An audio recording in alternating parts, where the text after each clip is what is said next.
श्री सीता रामचंद्राभ्याम नमः। स्वागत है आप सभी का हिंदू ग्रंथावली ऑडियो बुक चैनल में। दूसरा अध्याय। नारद सनत कुमार संवाद। सुदास या सोमदत्त नामक ब्राह्मण को राक्षसत्व की प्राप्ति तथा रामायण कथा श्रवण द्वारा उसे उद्धार। ऋषियों ने पूछा, महामुने, देवर्षि नारद मुनि ने सनत कुमार जी से रामायण संबंधी संपूर्ण धर्मों का किस प्रकार वर्णन किया था? उन दोनों ब्रह्मवादी महात्माओं का किस क्षेत्र में मिलन हुआ था? तात, वे दोनों कहाँ ठहरे थे? नारद जी ने उनसे जो कुछ कहा था वह सब आप हम लोगों को बताइए। सूत जी ने कहा, मुनिव्रो, सनकादि महात्मा भगवान ब्रह्मा जी के पुत्र माने गए हैं। उनमें ममता और अहंकार का तो नाम भी नहीं है। वे सब के सब उद्धरिता नैष्ठिक ब्रह्मचारी हैं।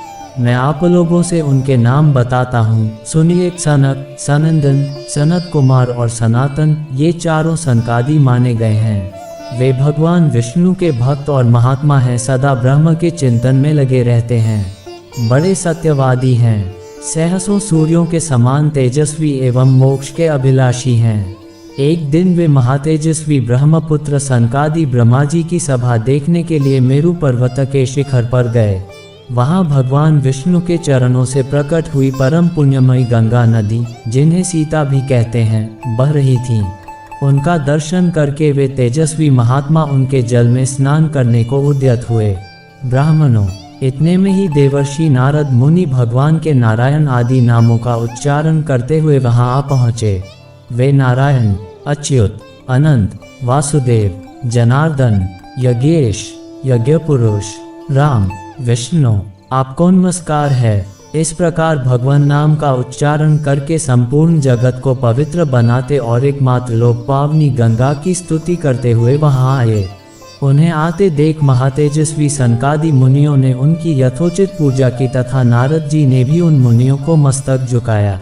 तदनंतर वहां मुनियों की सभा में सनत कुमार जी ने भगवान नारायण के परम भक्त मुनिवर नारद से इस प्रकार कहा। सनत कुमार बोले, महाप्राज्ञ नारद जी, आप समस्त मुनीश्वरों में सर्वज्ञ हैं, सदा श्रीहरि की भक्ति में तत्पर रहते हैं, अतः आपसे बढ़कर दूसरा कोई नहीं है।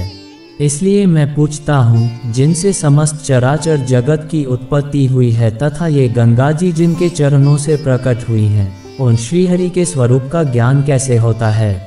यदि आपकी हम लोगों पर कृपा हो तो हमारे इस प्रश्न का यथार्थ रूप से विवेचन कीजिए।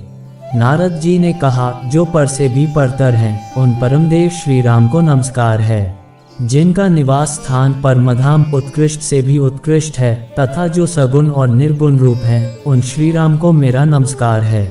ज्ञान अज्ञान, धर्म अधर्म तथा विद्या और अविद्या, ये सब जिनके अपने ही स्वरूप हैं तथा जो सबके आत्मरूप हैं, उन आप परमेश्वर को नमस्कार है, जो दैत्यों का विनाश और नरक का अंत करने वाले हैं, जो अपने हाथ के संकेत मात्र से अथवा अपनी भुजाओं के बल से धर्म की रक्षा करते हैं, पृथ्वी के भार का विनाश जिनका मनोरंजन मात्र है और जो उस मनोरंजन की सदा अभिलाषा रखते हैं, उन रघुकुलदीप श्री रामदेव को मैं नमस्कार करता हूँ, जो एक होकर भी चार स्वरूपों में अवतीर्ण होते हैं, जिन्होंने वानरों को साथ लेकर राक्षस सेना का संहार किया है। उन दशरथ नंदन श्री रामचंद्र जी का मैं भजन करता हूँ। भगवान श्री राम के ऐसे ऐसे अनेक चरित्र हैं, जिनके नाम करोड़ों वर्षों में भी नहीं गिनाए जा सकते हैं, जिनके नाम की महिमा का मनु और मुनीश्वर भी पार नहीं पा सकते, वहाँ मेरे जैसे क्षुद्र जीव की पहुँच कैसे हो सकती है? जिनके नाम के स्मरण मात्र से बड़े बड़े पातकी भी पावन बन जाते हैं, उन परमात्मा का स्तवन मेरे जैसा तुच्छ बुद्धि वाला प्राणी कैसे कर सकता है? जो द्विज घोर कलियुग में रामायण कथा का आश्रय लेते हैं, वे ही कृतकृत्य हैं, उनके लिए तुम्हें सदा नमस्कार करना चाहिए। सनत कुमार जी, भगवान की महिमा को जानने के लिए कार्तिक, माघ और चैत्र के शुक्ल पक्ष में रामायण की अमृतमयी कथा का नवा श्रवण करना चाहिए। ब्राह्मण सुदास गौतम के शाप से राक्षस शरीर को प्राप्त हो गए थे, परंतु रामायण के प्रभाव से ही उन्हें उस शाप से छुटकारा मिला था। सनत कुमार ने पूछा, मुनिश्रेष्ठ, संपूर्ण धर्मों का फल देने वाली रामायण कथा का किसने वर्णन किया है? सौदास को गौतम द्वारा कैसे शाप प्राप्त हुआ? फिर वे रामायण के प्रभाव से किस प्रकार शाप मुक्त हुए थे?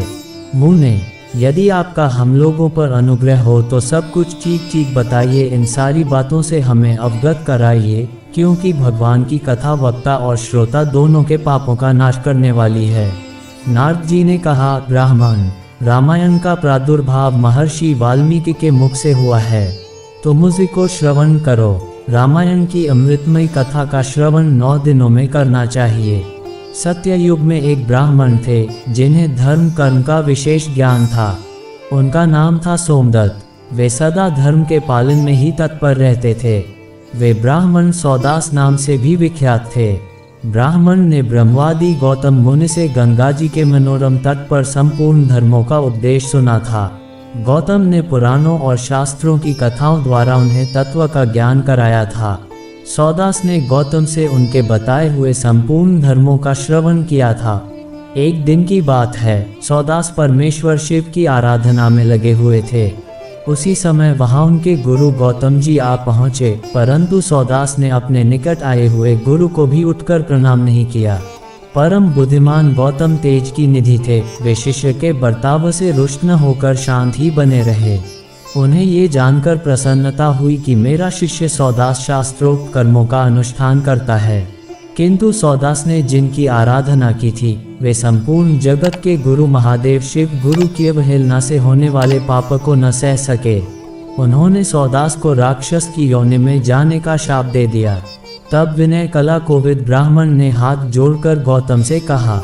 ब्राह्मण बोले, संपूर्ण धर्मों के ज्ञाता, सर्वदर्शी, सुरेश्वर भगवान, मैंने जो अपराध किया है वह सब आप क्षमा कीजिए।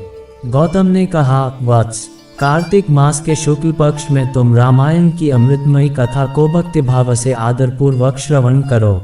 इस कथा को 9 दिनों में सुनना चाहिए। ऐसा करने से यह शाप अधिक दिनों तक नहीं रहेगा, केवल 12 वर्षों तक ही रह सकेगा। ब्राह्मण ने पूछा, रामायण की कथा किसने कही है तथा उसमें किसके चरित्रों का वर्णन किया गया है? महामते, ये सब संक्षेप से बताने की कृपा करें। यूँ कहकर मन ही मन प्रसन्न हो सौदास ने गुरु के चरणों में प्रणाम किया। गौतम ने कहा, ब्राह्मण सुनो, रामायण काव्य का निर्माण वाल्मीकि मुनि ने किया है। जिन भगवान श्री राम ने अवतार ग्रहण करके रावण आदि राक्षसों का संहार किया और देवताओं का कार्य संवारा था, उन्हीं के चरित्र का रामायण काव्य में वर्णन है। तुम उसी का श्रवण करो।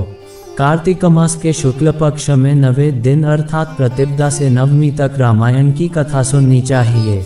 वह समस्त पापों का नाश करने वाली है। ऐसा कहकर पूर्ण काम गौतम ऋषि अपने आश्रम को चले गए। इधर सोमदत्त या सुदास नामक ब्राह्मण ने दुखमग्न होकर राक्षस शरीर का आश्रय लिया। वे सदा भूख प्यास से पीड़ित तथा क्रोध के वशीभूत रहते थे। उनके शरीर का रंग कृष्ण पक्ष की रात के समान काला था। वे भयानक राक्षस होकर निर्जन वन में भ्रमण करने लगे। वहां वे नाना प्रकार के पशुओं, मनुष्यों, सांप बिच्छू आदि जंतुओं, पक्षियों और वानरों को बलपूर्वक पकड़कर खा जाते थे। ब्रह्मर्षियों, उस राक्षस के द्वारा ये पृथ्वी बहुत सी हड्डियों तथा लाल पीले शरीर वाले रक्तपाई प्रेतों से परिपूर्ण हो अत्यंत भयंकर दिखाई देने लगी। 6 महीने में ही 100 योजन विस्तृत भूभाग को अत्यंत दुखित करके वह राक्षस पुनः दूसरे किसी वन में चला गया। वहां भी वह प्रतिदिन नरमांस का भोजन करता रहा। संपूर्ण लोगों के मन में भय उत्पन्न करने वाला वह राक्षस घूमता घामता नर्मदा जी के तट पर जा पहुंचा। इसी समय कोई अत्यंत धर्मात्मा ब्राह्मण उधर आ निकला। उसका जन्म कलिंग देश में हुआ था। लोगों में वह गर्ग नाम से विख्यात था। कंधे पर गंगाजल लिए भगवान विश्वनाथ की स्तुति तथा श्री राम के नामों का गान करता हुआ वह ब्राह्मण बड़े हर्ष और उत्साह में भरकर उस पुण्य प्रदेश में आया था। गर्ग मुनि को आते देख राक्षस सुदास बोल उठा, हमें भोजन प्राप्त हो गया। ऐसा कहकर अपनी दोनों भुजाओं को ऊपर उठाए हुए वह मुनि की ओर चला, परंतु उनके द्वारा उच्चारित होने वाले भगवान नामों को सुनकर वह दूर ही खड़ा रहा। उन ब्रह्मर्षि को मारने में असमर्थ होकर राक्षस उनसे इस प्रकार बोला। राक्षस ने कहा, ये तो बड़े आश्चर्य की बात है। भद्र महाभाग, आप महात्मा को नमस्कार है। आप जो भगवान नामों का स्मरण कर रहे हैं, इतने से ही राक्षस भी दूर भाग जाते हैं। मैंने पहले कोटि सहस्र ब्राह्मणों का भक्षण किया है। ब्राह्मण, आपके पास जो नाम रूपी कवच है वही राक्षसों के महान भय से आपकी रक्षा करता है। आपके द्वारा किए गए नाम स्मरण मात्र से हम राक्षसों को भी परम शांति प्राप्त हो गई। ये भगवान अच्युत की कैसी महिमा है। महाभाग ब्राह्मण, आप श्री राम कथा के प्रभाव से सर्वथा राग आदि दोषों से रहित हो गए हैं, अतः आप मुझे इस अधम पातक से बचाइए। मुनिश्रेष्ठ, मैंने पूर्व काल में अपने गुरु की अवहेलना की थी, फिर गुरुजी ने मुझ पर अनुग्रह किया और यह बात कही। पूर्व काल में वाल्मीकि मुनि ने जो रामायण की कथा कही है उसका कार्तिक मास के शुक्ल पक्ष में प्रयत्न पूर्वक श्रवण करना चाहिए। इतना कहकर गुरुदेव ने पुनः ये सुंदर एवं शुभदायक वचन कहा, रामायण की अमृतमयी कथा 9 दिन में सुननी चाहिए। अतः संपूर्ण शास्त्र के तत्व को जानने वाले महाभाग ब्राह्मण, आप मुझे रामायण कथा सुनाकर इस पाप कर्म से मेरी रक्षा कीजिए। नारद जी कहते हैं, उस समय वहां राक्षस के मुख से रामायण का परिचय तथा श्री राम के उत्तम महात्म्य का वर्णन सुनकर द्विजश्रेष्ठ गर्ग आश्चर्यचकित हो उठे। श्री राम का नाम ही उनके जीवन का अवलंब था। वे ब्राह्मण देवता उस राक्षस के प्रति दया से द्रवित हो गए और सुदास से इस प्रकार बोले। ब्राह्मण ने कहा, महाभाग राक्षस राज, तुम्हारी बुद्धि निर्मल हो गई है। इस समय कार्तिक मास का शुक्ल पक्ष चल रहा है, इसमें रामायण की कथा सुनो।